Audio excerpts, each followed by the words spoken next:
and all the processes being moved in a direction that's causing confusion for those who are not in the truth. Even some who claim to be in the truth are quite confused by bringing out messages and lessons that don't match up with the prophetic timeline that we're dealing with at this moment.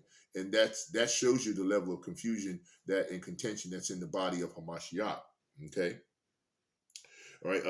Let's see. In the 20, where is the wise question?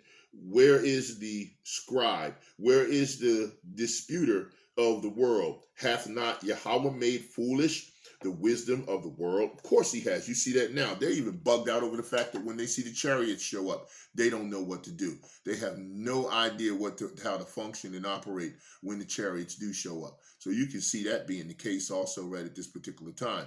And so I love it because I love the fact that the Most High is amazing in the things that he's doing and the way that he's doing it, boy. It just blows my mind when he gets to that point. You know what I'm saying? So, this is what we're dealing with at this point in time, and I love it. I love this type of opening up of the value of the knowledge that YAHAWASHI is showing in the prophetic movement forward, because that's what it's all about right now, right? Okay, now we're going to go to so that was in 1 Corinthians 11, and we took a little bit there. So we're going to go to John. Let's go to the book of John, chapter 14. I want to go there. All right. So I'm going to pull something from John 14 and 15. John 14 and 15. I like when the Mashiach brings it out. If ye love me, you keep my commandments. Mashiach is clearly letting you know. Those who love him keep his commandments, which means you're practicing the righteous acts to the best of your ability here in captivity. And this is what you're supposed to do, right? And here's the thing. Let me read the next one after that. And I will pray the Father, and he shall give you another comforter, that he may abide with you forever. Even the Spirit of truth, whom the world cannot receive, because it seeth not him, neither knoweth him, but ye know him, for he dwelleth within you and shall be in you. Right? So you see, that's operating within the body of the Hamashiach. This is what we're talking about. This is what we need to do and where we need to be, because he is the author and finisher of our faith. Okay? We can see that clearly is the case. All right, now I want to go to I'll get back to John. While I'm still in John, let's stay there for a minute, because let's go to John 15. I was right there in 15. I want to hit 20. So let's because I meant to get that. I did have that on my list here, so let me make sure I got that. In 20, remember that the word that I say unto you, the servant is not greater than his Lord. If they have persecuted me, they will also persecute you. And if they have kept my saying, they will keep yours also. Now that's important. The Mashiach had to go through what we can't even imagine. I mean, we hear stories, we didn't see it. Some of the apostles who were during that time saw it. But if he has to go through this, and he talked to the Father in the Garden of Gethsemane, and he didn't get an answer. The Most High didn't answer him. He just said, you're going to go through it. He made the motions. He was sweating blood in there about the cup that he had to take on for us. This is not a game. You can't play with this situation, okay? You either going to love the Most High above everything like Yahawashi did, because to sacrifice himself in the way that he did to fulfill the mission that he had to fulfill, or you're not. And I know that the Most High, from my understanding and reading and praying and worshiping and praising him, that he controls all things. That's beyond the shadow of a doubt. But I'm telling you, the Father's looking for a higher love. And this is what he's expecting us to provide. In this teaching, we're supposed to be doing that. And we have to do that, because we're not going to get out of this thing by a skate job. It's not going to happen. We got to go through some stuff, okay? And key is going through it and getting through it. And YAHAWASHI, YAHAWASHI can take us through it. But we got to be able to be worthy of that. We have to show him how much we love him in order to be able to get through this, in order for us to make it. We do a lot of praying. But the heathens pray to their fake idols and gods, okay? So Prayer is a communication vehicle, but you got to show the Father a higher love. You got to praise and worship Him. I mean, even the heathens do some worshiping and praising to their fake idols, which they make them from the creation that the Most High invented and brought forth into existence. They worship the creation, just like when they use the name Jesus Christ and Christ and all those other derivatives. Those are attached to an idolatrous process and blasphemous process. That's not the sacred name. You can't attach that to the Most High or the Son and think that that's going to get a pass. It's not. It's just not going to work. So you need to take that into grave consideration. All right. Now, we read from John. Now I'm going to go to Romans. I just wanted to make sure I got that point out. We have to go through. The key is going through it, getting through it. Okay, and we got to go through it. We can't get around it. We can't escape it. We're not going to get, unless you go to the spirit world and the Most High schedule to be out of here. We got to go through it. It's as simple as that. So don't you want to go through it with His blessing and His help and everything that He's offering? Of course you do. All right. Romans chapter 8. Okay, and we're going to go start at 29. So much in Romans I can do, but I think it's a good place that He gave me the Spirit to go through 8 and 29. Okay, so 8 and 29, and it reads, For whom He did foreknow, He also predestined, to be conformed to the image of His Son, that He might be the firstborn among many brethren. All right, so we know that all of our spirits were predestined to do what we're going to do and how we're going to perform it. And you're not going to get around it. Jonah couldn't get away from getting into the fish. You see what I'm saying? Jeremiah couldn't stop being a prophet. It's just that way. You already predetermined to do what you're going to do. Pharaoh couldn't even stop what the Most High did to use him. So we have to go through what we're going through. His prophetic process is perfect. You can't argue with that. Let me read 32. And it says, Moreover, whom He predestined, them He also called, and whom He called, He also justified, and whom He justified, then He also glorified. What shall we say then? Say to these things, if Yahweh be for us, who can be against us? That's what I'm saying. He'll get us through this. We know Jacob's trouble is coming. We know it's going to be tumultuous. But the Most High says He'll take us through this. So we have to start adding that to the content of our conversation when we're doing our lessons and when we're breaking down the judgments and the warnings. We reinforce the fact that the Most High is completely in charge. He's puppetized everything that He's got, that He's using in that fashion. He's always told you that the wicked is His sword. Roughly paraphrased, He said, when we say, protect me from the wicked, which is thy sword. Well, we know that. So we know if it belongs to Him, He can protect you from it. If it wasn't so, why are you asking? You see what I mean? So it's clear that that's the case. Okay, so that was Romans chapter 8:29. And I want to go now to 2 Corinthians, and I'm going to go to 3:18, 3 and 18. And it reads, But we all with open face, beholding as in a glass the glory of the Lord YAHAWASHI, are changed into the same image from glory to glory, even as by the Spirit of YAHAWASHI, right? So clearly, this is what we're looking for, what we're waiting for, what we're striving for, what we're striving in the body of Hamashiach, to get that glory and get that change, like those 4 and 20 elders that sit on the throne. I always bring that up. The praise and worship they're doing. They've got spiritual bodies. They've got everything that they could imagine. And they still are so humble and so lovingly fearful of the Most High that they get down and they continue to praise. They're probably still down praising. It has a timeline in heaven, right? So that's a factor. Okay, 2 Corinthians, we did 3:18. I'm going to go to 2 Corinthians 2:14 from here. And it reads, Now thanks be unto Yahweh, which always causeth us to triumph in Hamashiach, and maketh manifest the Savior of his knowledge by us in every place. I want to read that one again. That's fire. See, that tells you how we can get through the tribulation, isolation, and all the things that are coming. All right. I mean, I love it. I just love what I'm hearing when I hear that statement in 14.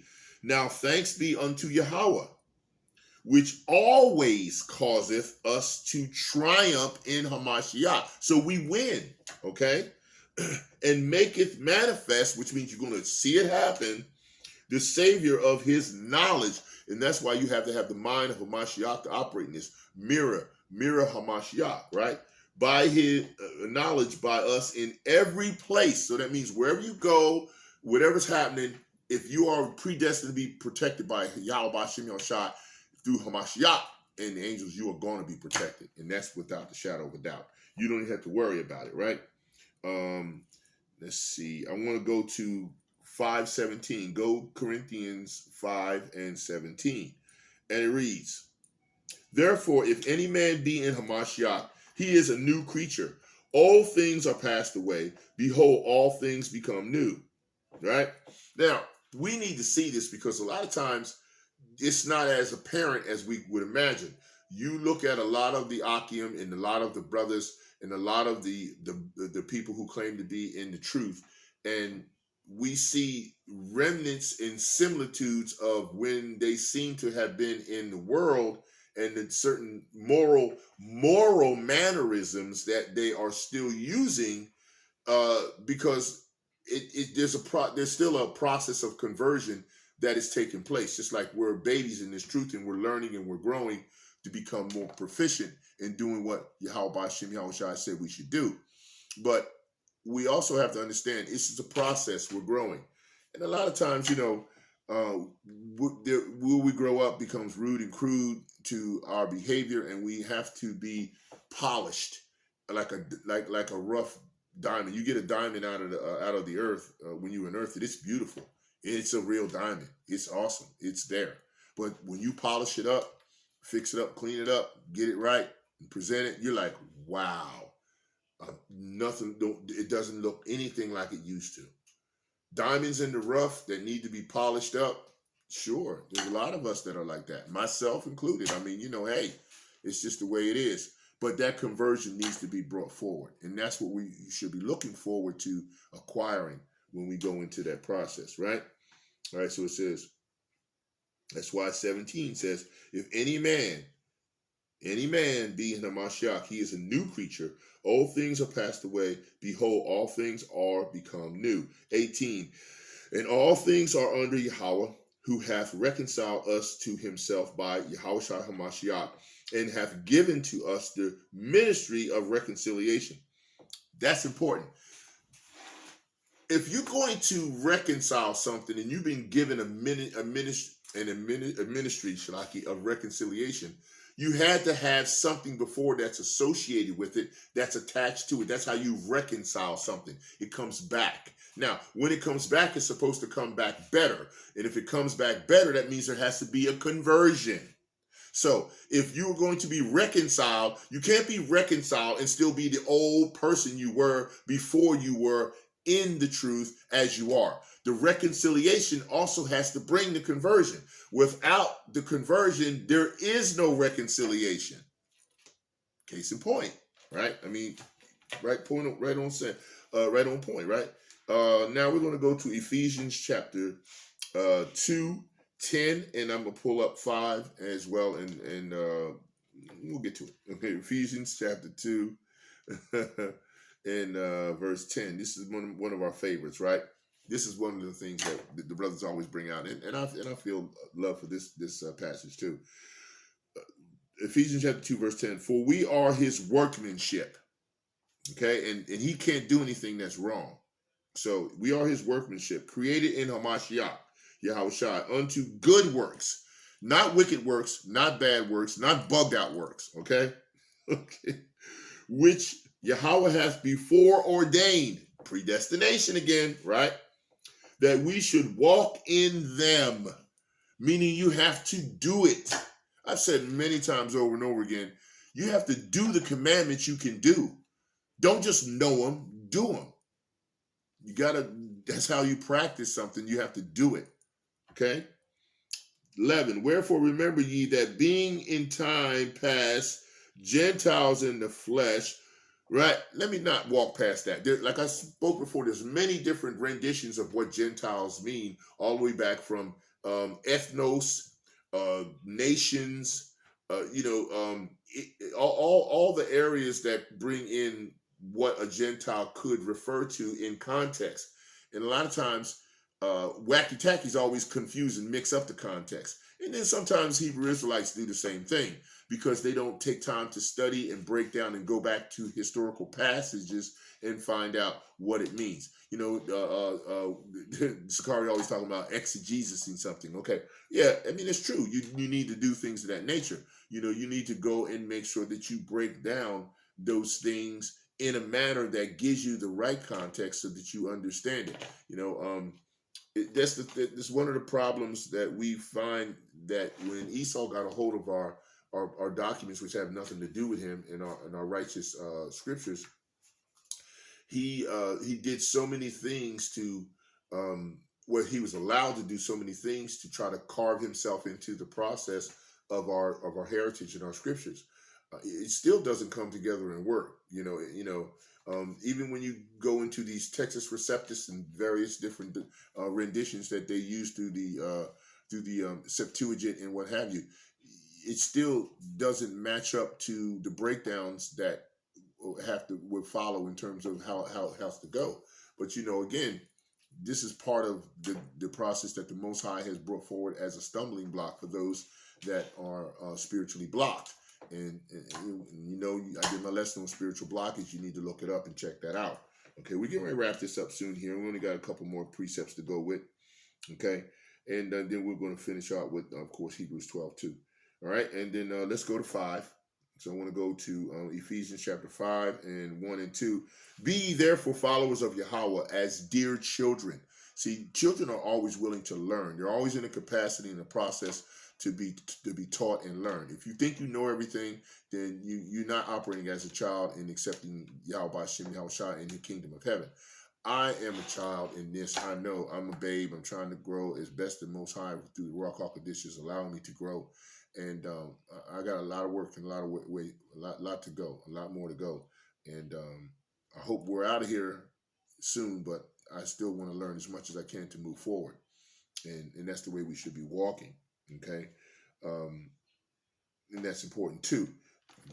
Walks right into that. And walk in love as Hamashiach also hath loved us and hath given himself for us as an offering and sacrifice of Yahawah and power for a sweet smelling savor. See, and that's how it works. When Yahawah, BAHASHAM YAHWASHI, smells that sweet savor of the sacrifice of Yahawah, he could look upon us, and maybe some of our sins will be forgiven, and we'll be able to move forward in life. You know what I'm saying? That's what's important, right? And as well as in death. John 15 is where I want to go next. John chapter 15. I'm not sure. And I want to read 20. And it says, remember the word that I said unto you, the servant is not greater than his Lord. If any have persecuted me, they also persecute you. If they keep my sayings, they will also keep yours. I had to go back to that because that's very important. We're not going to get out of this without being touched. And when we do get touched, we got to be able to get through it. And that's a very important factor for us to understand, because if we do not understand that, we're going to have a lot of trouble in our lives. We really are. Okay. Luke chapter 6, and I want to go to 40, and I'm going to read 40 and 46. The disciple is not above his master, but everyone that is perfect shall be as his master. Okay. And then down to 46, and it says, and why call ye me Lord, Lord, and not do the things which I say? That's why we have to operate within the body of Hamashiach, and we have to allow him. He has to be, not allow, but he has to be who is the author and finisher of our faith. That's what's most important in reference to this. From here, I want to go, and I'm getting ready to wrap it up here, to Hebrews chapter 12. Okay? Because that's just beautiful. Hebrews 12:2. Okay. All right. And it says,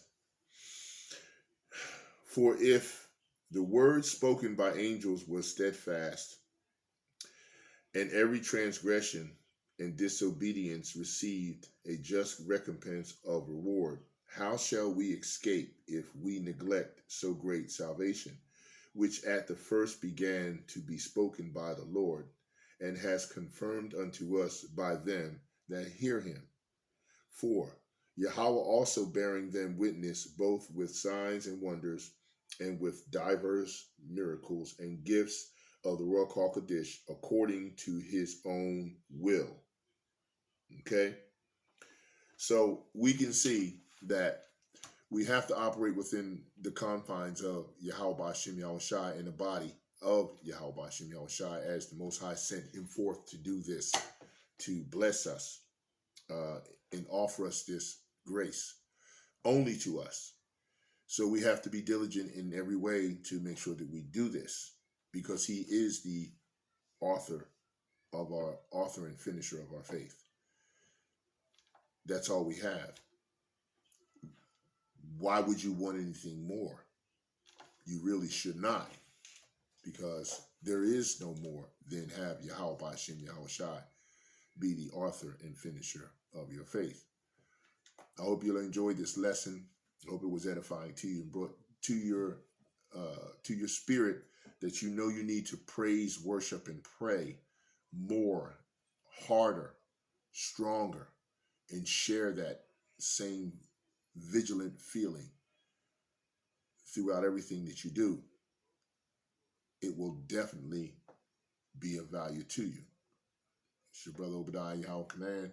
And if he brings me out to bring another one, if we don't get out of here before then, then so shall it be. Anyway, there it goes. Because I love the Most High Yahweh Bashim Yahushai. And that's why I always sing to him, call hello Yahweh Bashim Yahushai. Bashim Ruach QADASH. THAWADAH Yahweh.